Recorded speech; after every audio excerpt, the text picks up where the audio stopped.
Assalamualaikum warahmatullahi wabarakatuh. Perkenalkan, nama saya Dena Akmalia dari Universitas Syahkalal Fakultas Pertanian, jurusan Teknologi Hasil Pertanian. Baiklah, pada kesempatan ini saya akan melakukan praktikum gerak yang terjadi pada tumbuhan. Arah gerak pada tumbuhan ditentukan oleh rangsangan, menuju atau bahkan menjauhi rangsangan, dan ada juga yang tidak ditentukan oleh rangsangan. Berdasarkan penyebabnya, gerak pada tumbuhan umumnya dibagi menjadi 3, yaitu gerak higroskopik, gerak esionom, dan gerak endonom. Pertama, gerak higroskopik merupakan gerak yang terjadi karena adanya perubahan kadar air atau kelembapan. Kedua, gerak esionom merupakan gerak tumbuhan yang dipengaruhi oleh rangsangan dari luar tumbuhan. Rangsangan tersebut dapat berupa cahaya, sentuhan, suhu, air, gravitasi bumi, zat kimia, dan lainnya. Gerak esionom dapat dibedakan menjadi 3, yaitu gerak nasti, gerak taksis, dan gerak tropisme. Gerak nasti merupakan gerak bagian tubuh tumbuhan sebagai tanggapan terhadap rangsangan dari luar. Arah gerak nasti tidak dipengaruhi oleh arah datangnya rangsangan. Contohnya, tumbuhan yang melakukan gerak nasti yaitu putri malu. Gerak taksis merupakan gerak yang disebabkan oleh adanya rangsangan dari luar, dan arah geraknya dipengaruhi oleh arah datangnya rangsangan. Gerak taksis ada yang disebabkan oleh zat kimia atau kemotaksis dan disebabkan oleh cahaya atau fototaksis. Berdasarkan arah geraknya, gerak taksis dapat dibedakan menjadi 2, yaitu taksis positif yang menuju arah rangsangan dan taksis negatif yang menjauhi sumber rangsangan.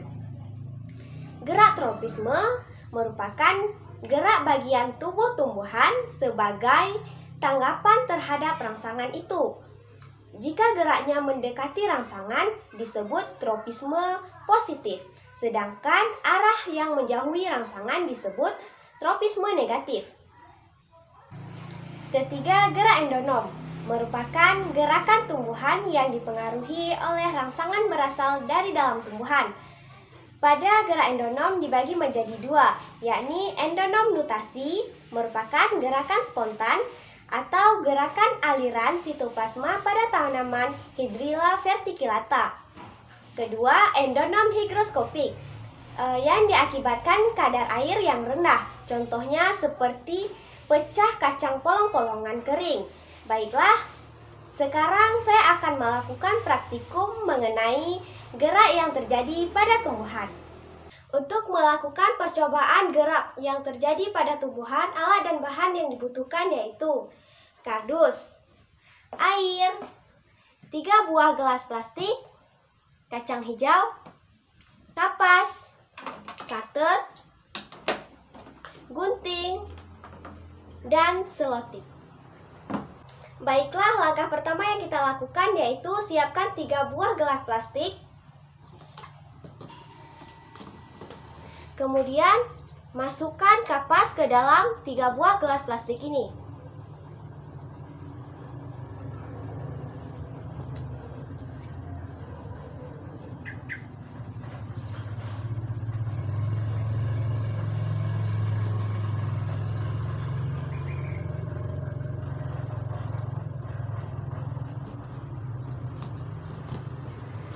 Setelah itu, tambahkan air ke dalam gelas plastik ini.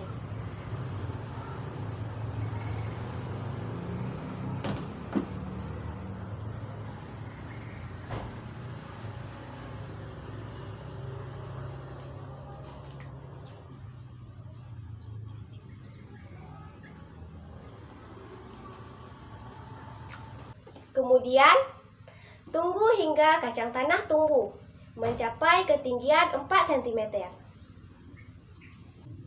Baiklah, langkah selanjutnya yaitu siapkan sebuah kardus.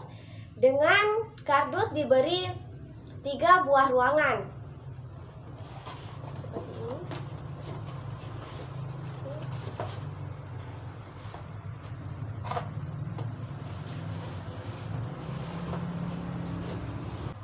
Setelah itu, setiap ruang pada kardus diberikan lubang dengan ukuran 1 kali 10 cm, 5 kali 10 cm, dan 10 kali 10 cm. Setelah kacang hijau mencapai ketinggian 4 cm, maka ketiga kacang hijau ini diletakkan di dalam kardus yang sudah diberikan 3 ruangan.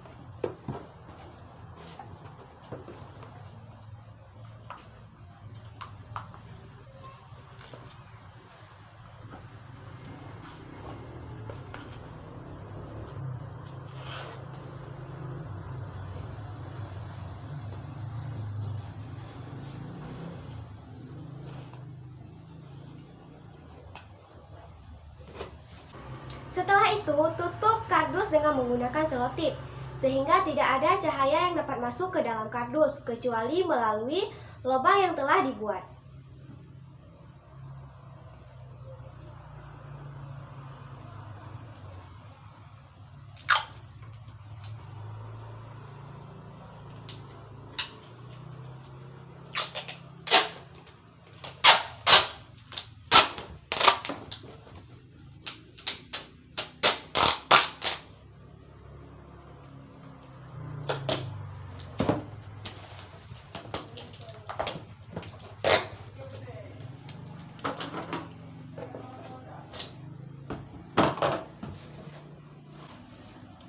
Langkah terakhir, kita letakkan kardus di bawah sinar matahari dan amati setiap harinya selama 7 hari.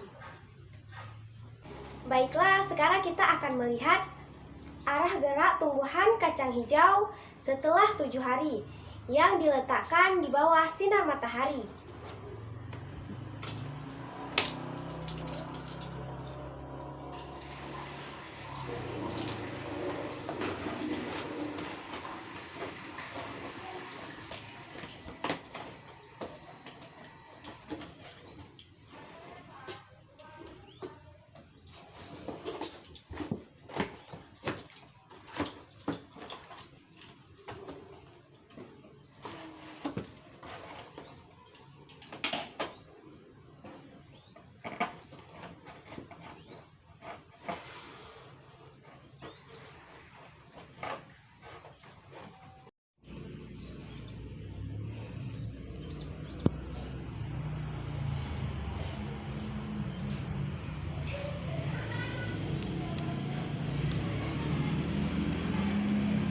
Baiklah, setelah 7 hari dapat kita lihat gerak yang terjadi pada tumbuhan kacang hijau yang berada pada ruangan pertama yang diberi lubang 1 kali 10 cm, memiliki batang yang panjang dengan ketinggian 30 cm dan juga memiliki batang yang kurus dan berwarna kepucatan. Pada bagian daunnya memiliki diameter yang sangat kecil dan juga warna daunnya lebih pucat. Kacang hijau yang diletakkan pada ruang kedua atau yang diberi lubang 5 kali 10 cm memiliki ketinggian batang 22 cm dan batangnya lumayan kokoh. Pada bagian daunnya memiliki diameter yang lebih besar dibandingkan pada kacang hijau yang diletakkan di ruangan pertama. Dan warna daun pada kacang hijau di ruang kedua memiliki warna yang lumayan pekat. Sedangkan kacang hijau yang diletakkan pada ruangan ketiga atau yang diberi lubang 10 kali 10 cm memiliki panjang batang 20 cm dan memiliki batang yang kokoh dan warnanya hijau. Pada bagian daunnya, diameter daunnya lebih besar dibandingkan kedua kacang hijau yang diletakkan pada ruang 1 dan ruang 2. Tumbuhan kacang hijau yang diletakkan pada ruang ketiga juga memiliki warna yang lebih pekat, dikarenakan tumbuhan kacang hijau yang berada pada ruang ketiga ini memiliki lubang 10 kali 10 cm yang menyebabkan cahaya matahari dapat masuk ke dalam ruang ini. Kesimpulan dari percobaan ini yaitu dapat kita ketahui bahwa faktor yang mempengaruhi gerak tumbuhan kacang hijau ini adalah cahaya matahari. Tumbuhan kacang hijau yang terkena cahaya matahari akan memiliki diameter daun yang lebih besar dan warna hijau daun yang lebih pekat, dan batangnya lebih kokoh dan pendek, sedangkan tanaman kacang hijau yang berada di dalam ruang tertutup dan tidak memiliki cahaya matahari yang cukup, maka akan memiliki batang yang panjang, pucat, dan tidak kokoh. Pada bagian daunnya juga memiliki diameter yang kecil dan berwarna pucat dibandingkan dengan daun yang terkena cahaya matahari. Baik, itulah percobaan gerak yang terjadi pada tumbuhan. Sekian dari saya. Assalamualaikum warahmatullahi wabarakatuh.